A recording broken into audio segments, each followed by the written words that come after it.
Seperti yang kita tahu bahwa Khadijah ini adalah satu di antara 4 perempuan yang paling sempurna. Karena di muka bumi itu perempuan yang sempurna cuma ada 4. Kalau laki-laki yang sempurna itu banyak, yaitu para rasul dan anbiya. Sampai Nabi mengatakan kamula minar rijali katsir. Banyak laki-laki yang sempurna. Walam yakmul minan nisa illa arba'ah. Tidak ada yang sempurna dari kalangan perempuan kecuali 4.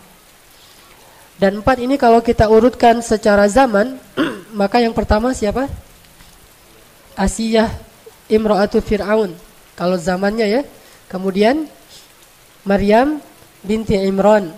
Kemudian Khadijah binti Khuwailid. Dan yang keempat adalah Fatimah binti Rasulullah SAW. Jadi kalau kita pengen mendidik anak kita menjadi seorang perempuan yang ideal, perempuan yang solehah, maka 4 ini wajib menjadi kurikulum pendidikan tarbiyah anak-anak perempuan kita. Dan pada malam ini kita akan membahas salah satu di antara 4 yang sempurna ini. Dan menurut saya dari 4 ini Khadijah ini luar biasa.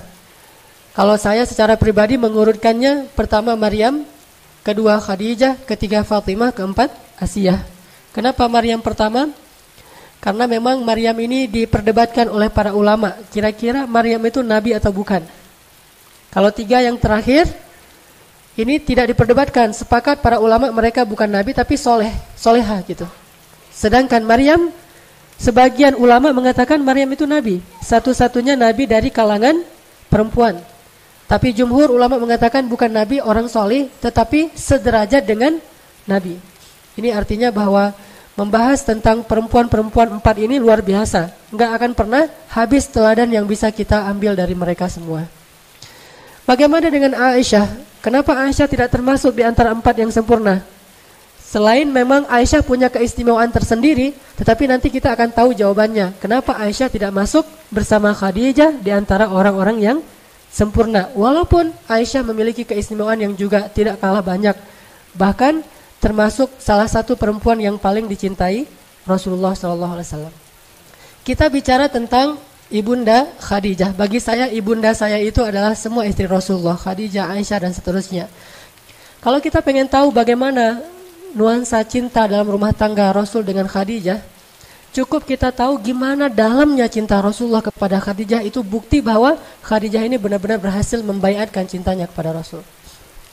Ini sekarang kita bahas beberapa contoh kasus bentuk dalamnya cinta Rasulullah kepada Khadijah. Rasulullah itu diberikan 9 bidadari pengganti Khadijah, itu enggak ada satupun yang bisa menggantikan Khadijah.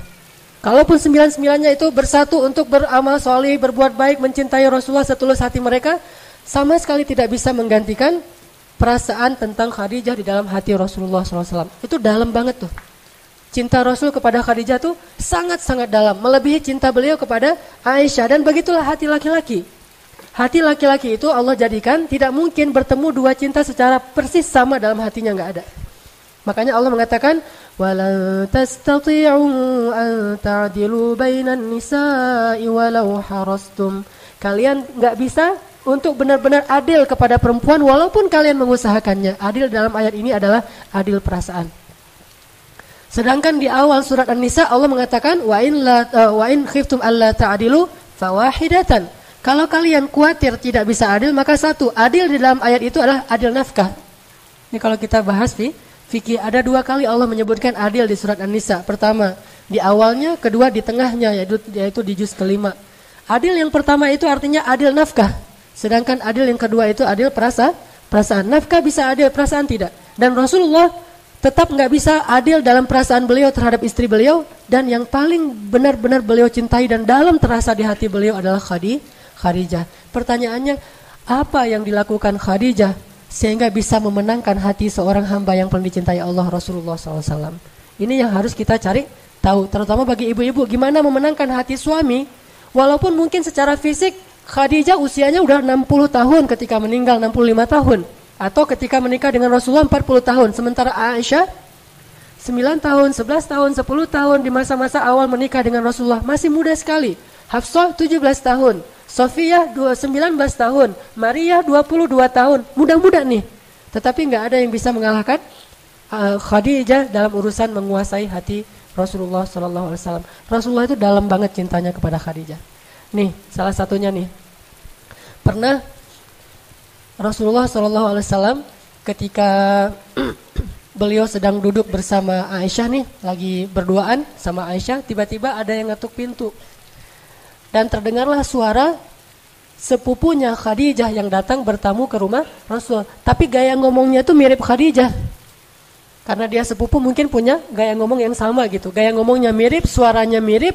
Sehingga ketika mendengar tok-tok Assalamualaikum dari sepupunya Khadijah, Rasul langsung terperanjat dan langsung ke pintu, membukakan pintu untuk tamu beliau. Yang beliau menghormatinya, memuliakannya. Sebagaimana beliau sangat mencintai dan menghormati Khadijah. Sehingga diberikan semua jamuan-jamuan yang terbaik yang dimiliki oleh Rasul untuk sepupu Khadijah. Aisyah ngelihat itu, Rasulullah kalau ke Khadijah, jangankan Khadijahnya, sepupunya yang datang, itu Rasulullah tuh bahagia banget. Ini sepupu Khadijah, bangga gitu. Dilihat lagi oleh Aisyah, karena keseringan kayak gini, Aisyah lama-lama jadi cemburu tuh. Akhirnya Aisyah bilang apa? Khadijah, dalam tanda seru gitu. Kalau bahasa kita, Khadijah lagi gitu ya. Kalau bahasa orang Arab, Khadijah, kata Aisyah. Ya Rasulullah, kata Aisyah karena cemburu, kenapa engkau tidak pernah bisa melupakan perempuan tua itu? Kata Aisyah, kenapa engkau nggak pernah bisa ngelupain perempuan yang udah berumur itu? Langsung Rasulullah dalam keadaan tidak senang. Beliau kemudian wajahnya memerah dan mengatakan, ya Aisyah, demi Allah aku tidak akan pernah bisa melupakan Khadijah sampai akhir hayatku. Sesungguhnya dia telah masuk dalam hatiku sedalam-dalamnya dan tidak akan pernah aku lupakan cintanya kepada Khadijah. Terus Rasulullah bilang, dia beriman kepadaku ketika orang lain kufur. Dia memberikan hartanya kepadaku ketika yang lain memegang erat harta-harta mereka. Dia membantuku dalam dakwah dan menemaniku ketika yang lain meninggalkanku dan seterusnya. Dan salah satunya dia memberikan kepadaku anak-anak ketika yang lain tidak memberikan anak. Jadi dari Khadijah Rasulullah punya anak berapa?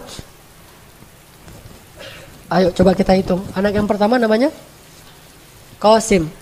Makanya Rasulullah dikenal juga dengan panggilan Abu Qasim. Kemudian yang kedua Zainab. Kemudian yang ketiga Ruqayyah, Ummu Kulsum, kemudian Abdullah, kemudian Fatimah. Sedangkan dari yang lain cuma ada satu nanti Ibrahim, kalau nggak salah dari Maria, tapi juga sama meninggal di masa masih kecil. Oke, artinya Khadijah itu sangat dicintai oleh Rasulullah sehingga Rasulullah marah ketika Aisyah menghina Khadijah di depan Rasulullah. Dan marahnya Rasulullah itu adalah sunnah.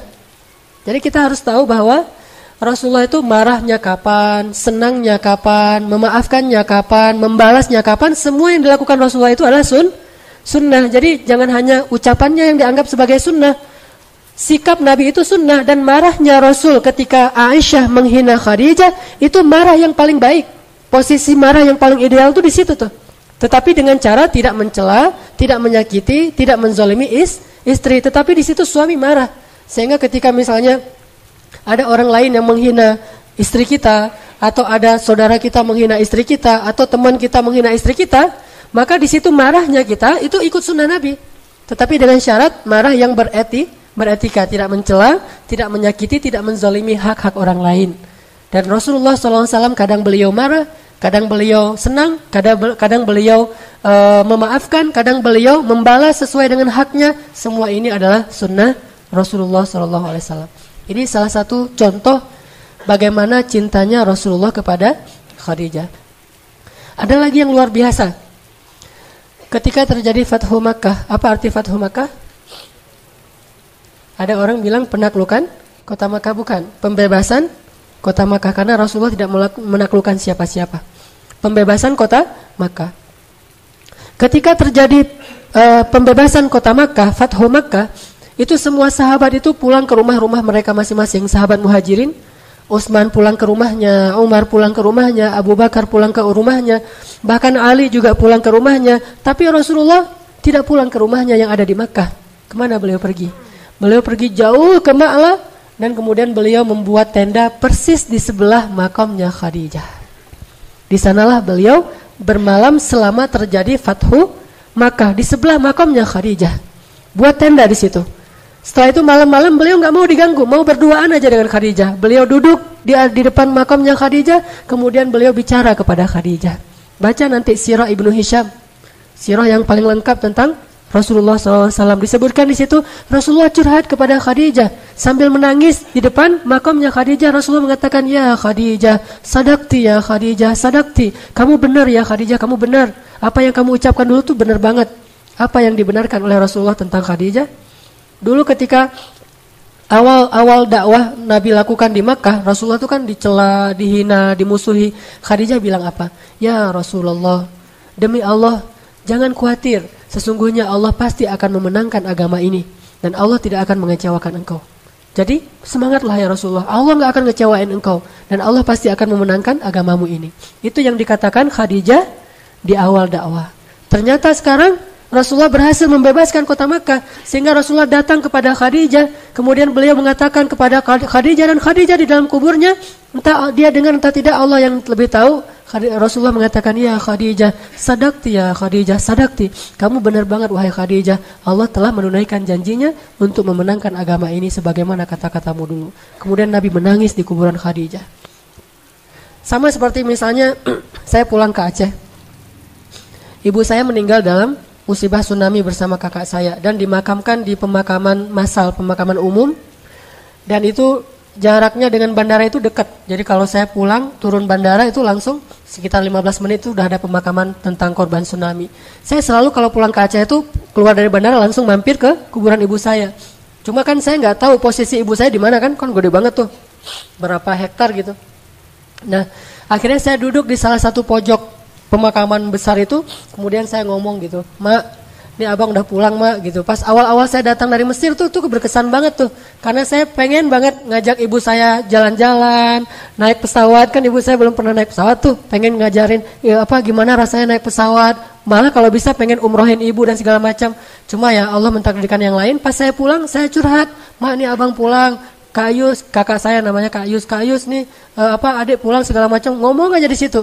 Itu bukan bid'ah.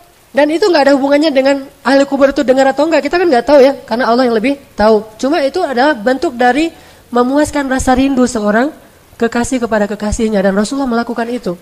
Bukannya Khadijah pasti dengar kemudian nanti bisa dialog. Ini lain lagi nih. Kalau ada yang minta fatwa ke ahli kubur, minta nasihat misalnya, mau pemilihan caleg gitu ya, datang ke kuburan, "Mbah, ini muridnya Mbah mau minta nasihat," gitu-gitu ya. Minta wejangan, terus pura-pura dengar. "Oh iya ya Mbah, ya ngerti Mbah," gitu. Apa yang dia ngerti? Ada yang kayak gitu. Ini Allah alam ya, saya nggak ngerti. Saya nggak berani memfatwakan itu bid'ah atau enggak. Saya bukan ahli fikih. Tapi yang dimaksud dengan curhatnya Nabi itu bukan kayak gitu. Curhatnya Nabi adalah Rasulullah itu hanya ingin mengekspresikan betapa rindunya beliau kepada Khadijah. Beliau ingin sekali bertemu dengan Khadijah, memeluk Khadijah, mengatakan kepada Khadijah, "Wahai Khadijah, perjuangan kita sekarang sudah menang." Beliau ingin mengatakan itu kepada Khadijah.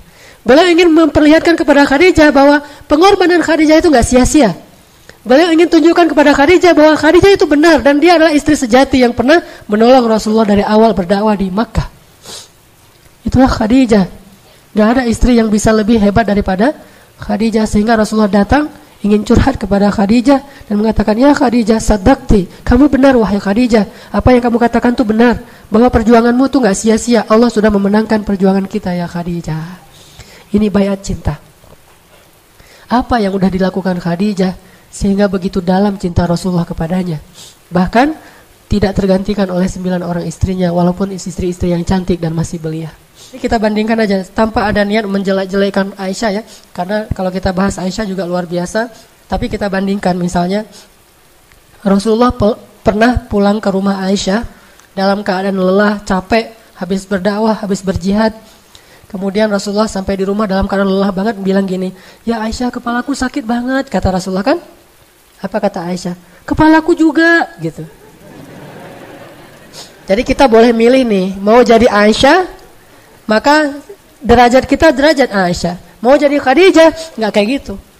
Ketika Rasulullah datang kepada Aisyah, "Ya Aisyah, kepalaku sakit banget, pengen dipijitin," gitu ya. Kata Aisyah, "Kepalaku juga nih," manja. Akhirnya Rasulullah, "Oh ya udah. Akhirnya Rasulullah mijitin Aisyah, nggak jadi sakit kepala demi Aisyah. Itu kan suasana hidup di rumah tangga Rasul dengan Aisyah. Memang Rasulullah nggak mempersoalkan itu, tapi tetap Aisyah nggak akan pernah bisa ngalahin Khadijah kalau kayak gitu. Sedangkan Khadijah ketika Rasulullah datang, "Zammiluni, zammiluni, dathiruni," langsung dipeluk oleh Khadijah, di pintu dibuka pintu oleh Khadijah, terus Nabi bilang, "Zammiluni," langsung dipeluk oleh Khadijah, ditutup pintunya, dibawa masuk ke kamar, ditutup kamarnya biar Rasulullah enggak takut. Karena waktu itu Rasulullah seperti anak yang baru ngelihat hantu, ketakutan banget.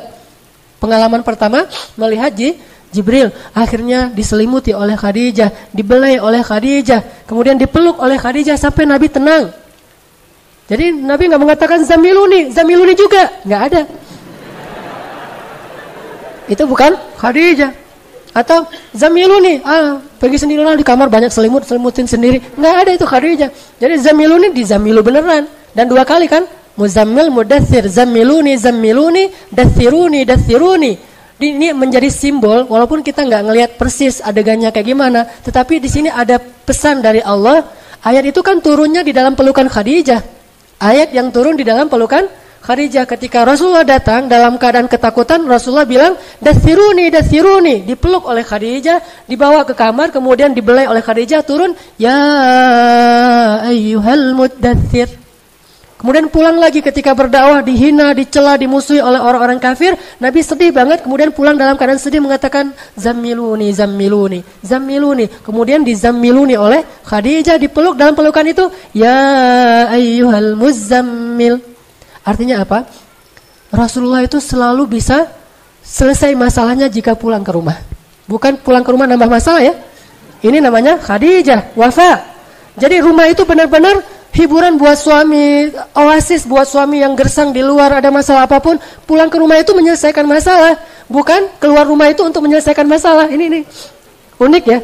Ada banyak orang yang kenapa jarang pulang? Biar selesai masalahnya.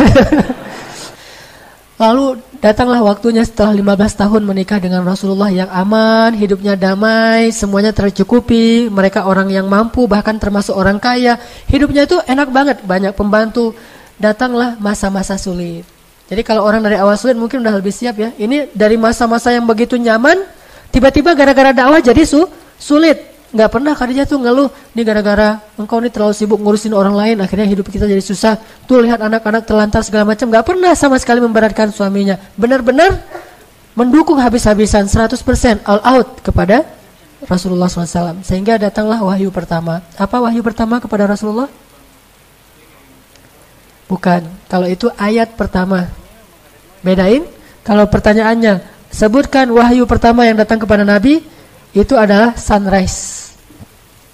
Mimpi melihat sunrise, itulah wahyu pertama. Tapi kalau ditanya ayat pertama yang turun kepada Nabi, jawabannya adalah surat Al-Alaq di awal itu, setengah dari surat Al-Alaq. Jadi beda wahyu dengan ayat. Memang ayat yang pertama surat Al-Alaq, tapi kalau wahyu bukan Al-Alaq yang pertama. Wahyu yang pertama didapatkan oleh Rasulullah itu adalah Rasulullah berkali-kali mimpi melihat falakis subhi. Falakis subuh itu kalau diterjemahin melihat cahaya sunrise. Berkali-kali kayak gitu. Terus Nabi jadi khawatir, loh ini kenapa saya mimpinya aneh gitu. Udah gitu, sejak saat itu Nabi kalau keluar rumah sering dipanggil-panggil. Yang manggil siapa? Batu, pohon.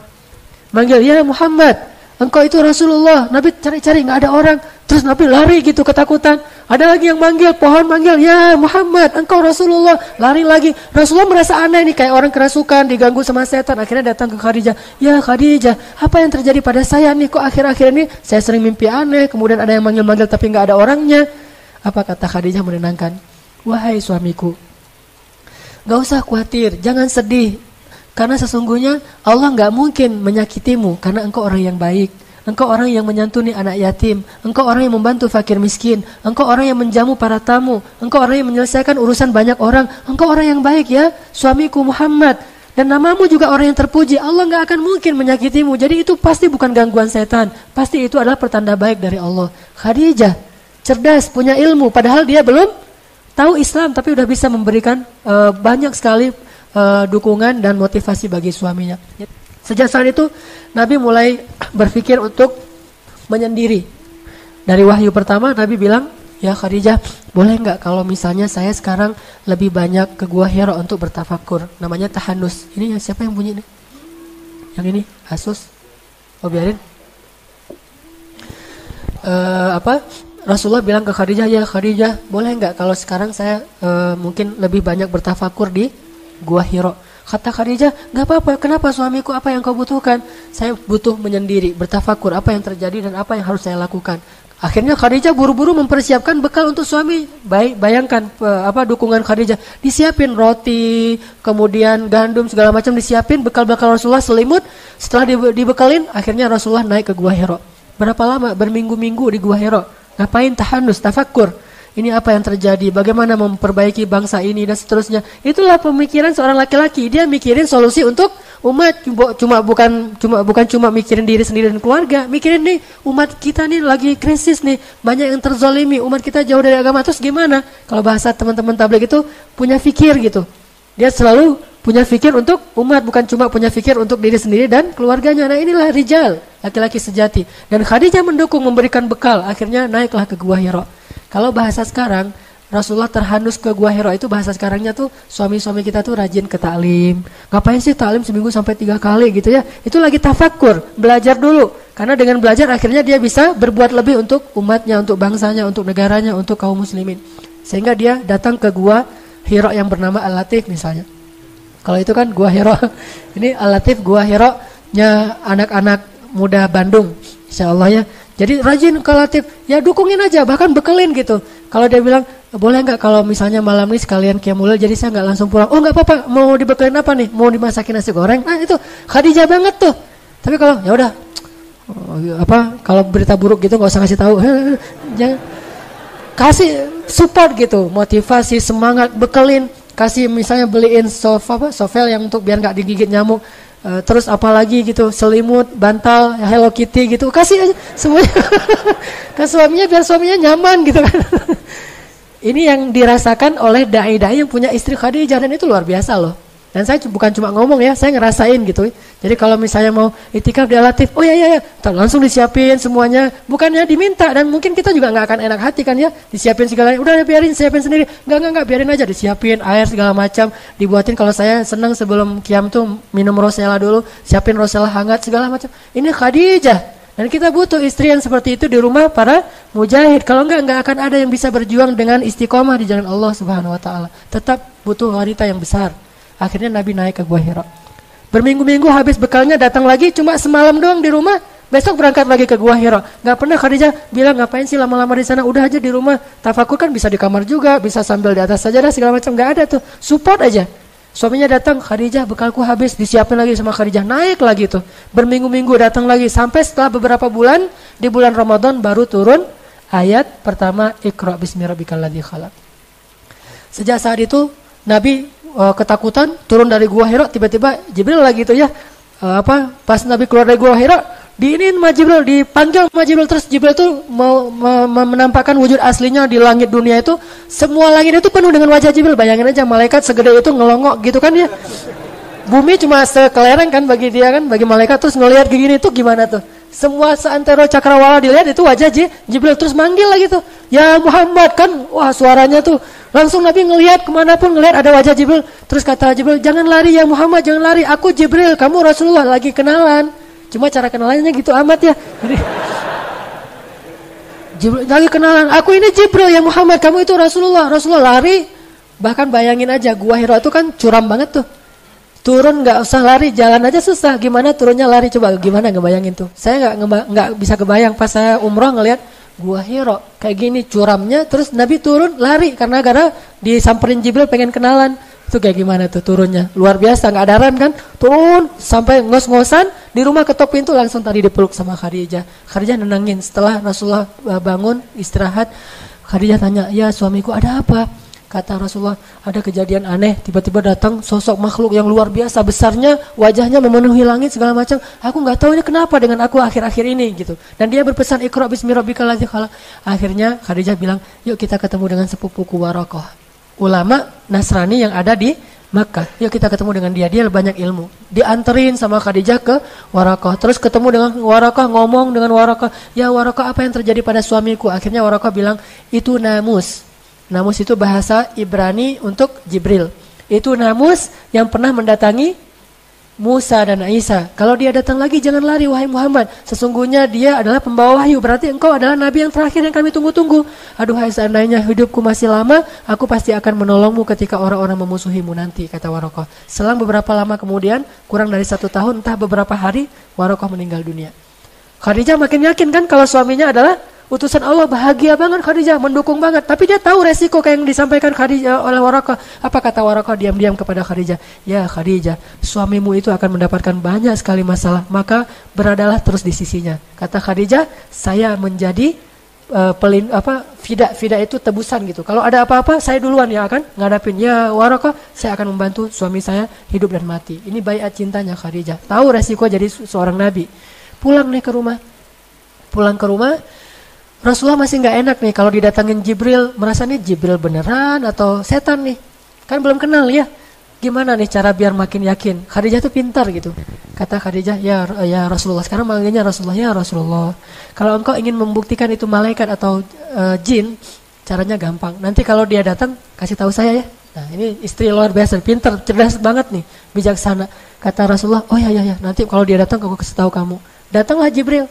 Pas datang Jibril, Assalamualaikum, Waalaikumsalam. Enggak langsung disuruh masuk. Langsung Rasulullah nyamperin Khadijah di belakang. Khadijah, Jibril datang. Kayak gitu tuh suasananya. Khadijah, Jibril datang. Kata Khadijah, yaudah, ayo kita sambut. Khadijah duduk, Jibril masih di pintu. Apa kata Khadijah? Ya Rasulullah, duduklah di atas paha kiriku. Bayangin gimana Khadijah habis-habisan buat Rasul. Kalau Aisyah biasanya duduk di atas paha Rasul. Kalau Khadijah, Rasul yang duduk di atas paha Khadijah tuh beda banget tuh. Jadi bahasa ininya bisa ngemong banget kepada Rasulullah. Kebetulan juga usia Rasulullah kan 15 tahun lebih muda ya. Tapi memang sifatnya ngemong banget, benar-benar ngebantuin Rasul. Dan saya nggak bisa ngebayangin. Saya coba imajinasi ya. Gimana tuh duduk di atas paha istri. Saya juga belum pernah. Kalau tidur di atas paha istri sering ya dibelai gitu kan.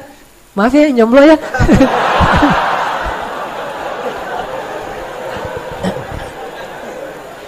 Pulang dari Al-Latif, udah ngomong dua sesi taklim, sesi tarbiyah, capek banget pulang, mau tidur di atas, paha istri dibelah-belah gitu, itu enak banget loh.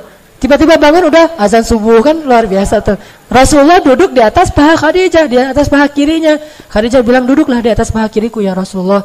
Rasulullah duduk, kemudian Khadijah nanya, apakah engkau masih bisa ngelihat Jibril? Kata Rasulullah masih bisa ya Khadijah. Kalau gitu coba pindah ke paha kanan. Ini dalam hadisnya kayak gitu. Akhirnya Nabi pindah lagi ke paha kanannya Khadijah, dipeluk sama Khadijah. Masih ngelihat nggak Jibrilnya? Masih. Kalau gitu coba ke belakang saya. Rasulullah ke belakang meluk Khadijah dari belakang, kan keren banget tuh ya. Meluk dari belakang kayak orang lagi ngapain gitu kan. Udah gitu Khadijah nanya, ya Rasul masih ngelihat Jibril nggak? Masih. Akhirnya Khadijah pura-pura mau membuka cadar dan jilbabnya. Pas dia mau membuka itu Rasulullah tanya, ya Rasulullah masih ngelihat Jibril? Kata Rasulullah, udah nggak ngelihat, Jibril udah pergi. Kata Khadijah, kalau gitu dia benar-benar malaikat. Kenapa? Malaikat nggak mau melihat aurat.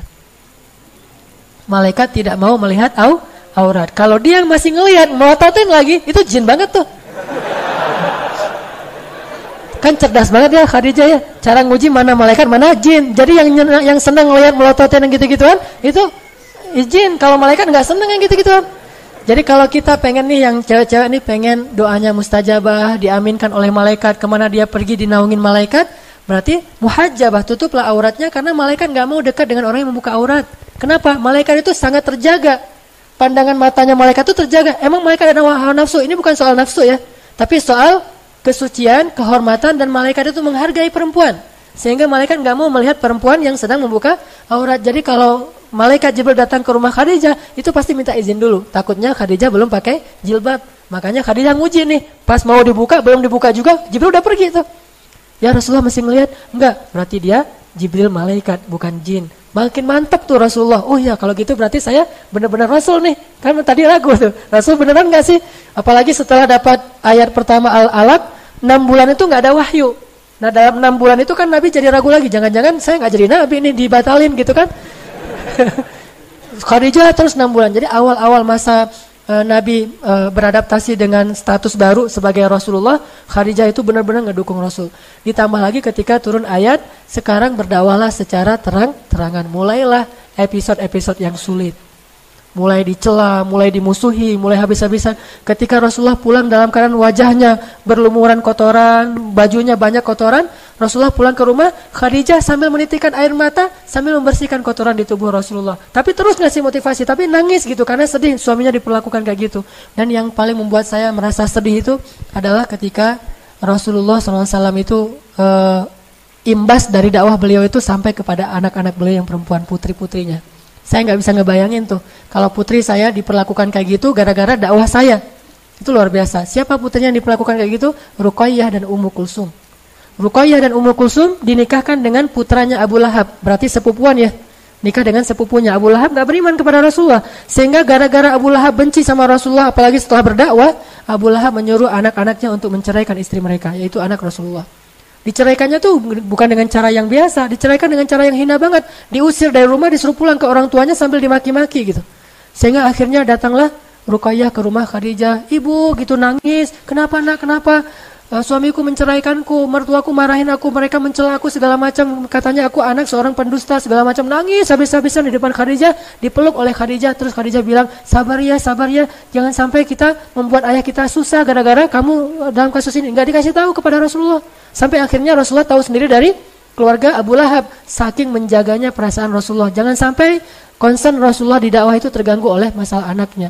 Bukan justru bilang ke Rasulullah, lihat tuh anak kita tuh jadi imbas gara-gara kerjaan kamu. Enggak, justru disuruh sabar anaknya, jangan ngeluh ya, kita harus dukung ayah kita gitu. Terus aja. Enggak lama kemudian hari kedua datang lagi Ummu Kulsum, sama juga statusnya, dicerai oleh suaminya, nangis-nangis. Khadijah menghibur lagi, sama sekali enggak menyalahkan suaminya Rasulullah yang sedang berdakwah. Sampai akhirnya saking sedihnya Rasulullah anaknya diperlakukan kayak gitu, Nabi berdoa, ya Allah, utuslah serigalamu untuk anak-anaknya Abu Lahab. Itu sekali-kalinya Nabi berdoa itu dalam bentuk doa yang buruk. Dan itu terjadi. Akhirnya anak Abu Lahab itu matinya gimana? Dimakan serigala dalam satu perjalanan. Saking sedihnya Rasulullah ketika anaknya diperlakukan kayak gitu. Dan Rasulullah itu sering tersentuh kalau urusan perempuan. Kalau ada perempuan yang dizalimi, Rasulullah itu marah banget. Termasuk kenapa Rasulullah membunuh satu Bani Quraidah orang Yahudi, karena melecehkan seorang perempuan. Roknya diikat dengan tali, kemudian pas dia jalan kesikap auratnya sehingga dia malu. Lalu ketika dia malu disorakin rame-rame. Lalu ada laki-laki muslim yang membela dia, dibunuh sama pemuda Yahudi. Akhirnya Rasulullah marah udah. Kalau udah main perempuan, Rasulullah tuh marah besar. Akhirnya mereka dikepung, nggak mau menyerahkan pembunuhnya, dan mereka pun diperangi. Sekitar 300 orang laki-laki Yahudi kemudian dibunuh oleh Rasulullah SAW. Gara-gara gak mau menyerahkan para pembunuh laki-laki tadi dan yang telah melecehkan perempuan Islam. Artinya bahwa Rasulullah itu sedih banget ketika anaknya digituin. Terjadi lagi nanti pemboikotan terhadap Rasulullah selama 3 tahun. Nah ketika Rasulullah diboikot selama 3 tahun, Khadijah menemani Rasulullah. Dan sampai Khadijah habis hartanya membiayai berapa orang? Ada lebih dari 1.000 orang kaum muslimin Bani Hashim yang diboikot, siang malam ditanggung oleh Abu Bakar dan Khadijah, 2 orang ini. Sampai Abu Bakar jatuh miskin, sampai Khadijah jatuh miskin. Bayangin, ngebayarin pengungsi selama 3 tahun. Kan luar biasa tuh, pengungsinya banyak, setiap hari butuh air, dan air mahal di Mekah itu. Mereka bayar air aja udah habis uangnya, kayak kita beli aqua setiap hari tuh, lama-lama untuk satu masjid aja kayak gini nih, sekitar 500 orang. Kalau setiap hari itikaf di masjid kan lumayan tuh kan ya biayanya. Yang nanggung cuma 2 orang, 1 ikhwan, 1 akhwat. Selama 3 tahun coba bayangin kayak gimana tuh butuhnya. Nyembeli onta, selimut, orang-orang yang sakit segala macam, semuanya dibiayai oleh Khadijah dan Abu Bakar. Sampai setelah selesai pemboikotan 3 tahun, Khadijah wafat karena Khadijah sakit keras. Ada adegan yang mengharukan di situ. Dalam keadaan sakit keras, dalam keadaan meriang gitu, Khadijah masih mempersiapkan makanan untuk Rasulullah SAW. Nggak ada sama sekali istirahatnya. Dari sejak menikah, apalagi sejak berdakwah, itu nggak ada istirahatnya. Sampai Nabi bilang, Khadijah istirahat. Apa Khadijah? Ya Rasulullah, kata Khadijah, istirahat kita nanti di akhirat. Istirahat kita nanti di akhirat. Perjuangan banget, berdua nih berjuang habis-habisan. Kalau bisa disebut, Islam ini adalah hasil pengorbanan Abu Bakar dan Khadijah, selain Rasulullah pastinya. Islam itu yang kita sekarang nikmati ini adalah hasil perjuangan seorang perempuan yang luar biasa, Khadijah. Ya Rasulullah, istirahat kita nanti di akhirat. Dan benar-benar istirahatnya di akhirat. Gak ada istirahatnya, sakit pun meriang. Dan itu bukan sakit biasa, sakit menjelang wafat. Itu kan sakit yang paling parah tuh. Kalau kata Rasul, sakit yang tidak ada obat sakit menjelang wafat, itu nyiapin makanan. Sampai Allah sayang banget sama Khadijah, nggak tega ngelihat Khadijah gitu. Akhirnya ngutus Jibril, ya Jibril turunlah untuk Khadijah. Turun Jibril untuk Khadijah. Apa kata Jibril? Assalamualaikum ya Rasulullah. Rasulullah baru datang. Kata Jibril, ya Rasulullah, tolong nanti kalau Khadijah datang bawa makanan, bilang ke Khadijah, Allah menitipkan salam untuk Khadijah. Allah sendiri yang nitipin salam buat Khadijah. Dan Jibril juga nitipin salamnya. Jangan lupa ya, Jibril nitipin salam tuh untuk Khadijah. Saking kagumnya Jibril kepada Khadijah, dia pengen nama dia juga disebutin. Jibril juga nitipin salam kepada Khadijah. Ya wahai Jibril. Kemudian Jibril pergi, datanglah Khadijah membawa makanan itu sambil gemetar gitu karena udah mau meninggal, udah sakit banget. Ditaruh di depan Rasulullah sambil tersenyum. Ya Rasulullah, makan Rasulullah, ada apa lagi? Terus melayani Rasulullah wafat. Udah gitu Rasulullah mengatakan, ya Khadijah, baru aja Jibril pulang. Ada apa ya Rasulullah? Kata Jibril, Allah menitipkan salam untukmu. Tahukah kita apa maknanya? Kalau Allah udah nitipin salam, itu tandanya dia mau kembali kepada Allah. Itu pertanda Allah udah kangen banget sama Khadijah dan pengen segera mengambil Khadijah ke sisinya. Allah nitipin salam kepadamu ya Khadijah. Jibril juga menitipkan salam. Langsung Khadijah menangis. Menangis terharu dan sedih sekaligus. Terharu karena pengen ketemu Allah yang dia cintai, tapi sedih harus meninggalkan kekasihnya sendiri sementara perjuangan belum selesai. Coba gimana tuh? Perjuangan belum selesai tapi dia udah harus pergi karena usianya berselang 15 tahun. Dan ketika Khadijah wafat, Khadijah usianya 65 tahun, udah gak bisa lagi menemani Rasulullah, udah selesai. Tugasnya Khadijah udah selesai sementara Nabi masih harus berjuang. Sehingga Khadijah nangis, ya Rasulullah kalau saya pergi gimana dengan engkau? Ya Rasulullah gimana dengan engkau? Melebihi sedihnya Abu Thalib ketika meninggal karena menyisakan anaknya yang belum selesai ponakannya yang belum selesai dakwah. Khadijah sedih banget karena harus pergi sebelum bisa menemani Rasulullah sampai di ujung perjalanan. Akhirnya berdua sedih, nggak jadi makan tuh. Nangis saja berdua sama Rasulullah. Ya Rasulullah gimana nih kalau saya meninggal sementara engkau masih sendiri? Rasulullah menghibur Khadijah. Lalu selang beberapa hari kemudian Khadijah meninggal dunia. Rasulullah sangat sedih di hari meninggalnya Khadijah, diurus sendiri semuanya sampai ke kuburannya. Dan tahun itu Rasulullah benar-benar terpukul. Dikenallah tahun itu dengan nama Tahun Duka Cita. Meninggallah pejuang sejatinya Rasulullah SAW. Abu Thalib meninggal selang beberapa minggu kemudian meninggal yang paling dicintai Rasulullah yaitu Khadijah. Sementara Rasulullah masih punya bayi yang masih kecil banget dan insya Allah nanti suatu saat akan persis seperti Khadijah hiburan buat Rasulullah. Siapa dia? Fatimah. Itulah sebabnya Rasulullah gak bisa ngelupain Khadijah banget. Sampai ketika Fatu Makkah, Rasulullah mengatakan, ya Khadijah, perjuangan kita sudah berbuahkan hasil. Benar kata-katamu wahai Khadijah, engkau benar, Allah akan memberikan kemenangan bagi agama ini. Inilah wafatnya Khadijah kepada suaminya. Ibu-ibu, belajar dan ajarkan ini kepada putri-putri kita.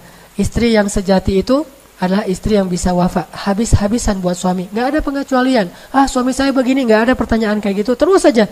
Karena kata Nabi apa? Siapa yang wafat kepada manusia, maka Allah wafat kepada dia. Apa wafatnya Allah kepada Khadijah? Kata Allah dalam hadis Jibril tadi saya lupa ngatain, bahwa Allah berpesan kepada Rasulullah, wahai Muhammad, sampaikan kepada Khadijah, Allah sudah menyediakan untuk Khadijah ribuan istana di dalam surga, dan di dalam istana itu dia punya banyak pembantu sehingga tidak ada lagi rasa lelah dan letih di dalam istana itu. Khadijah selama ini udah letih selama 10 tahun menemani Rasulullah, sekarang sudah tidak ada lagi letih. Seperti kata Khadijah, ya Rasulullah, istirahat kita nanti di akhirat.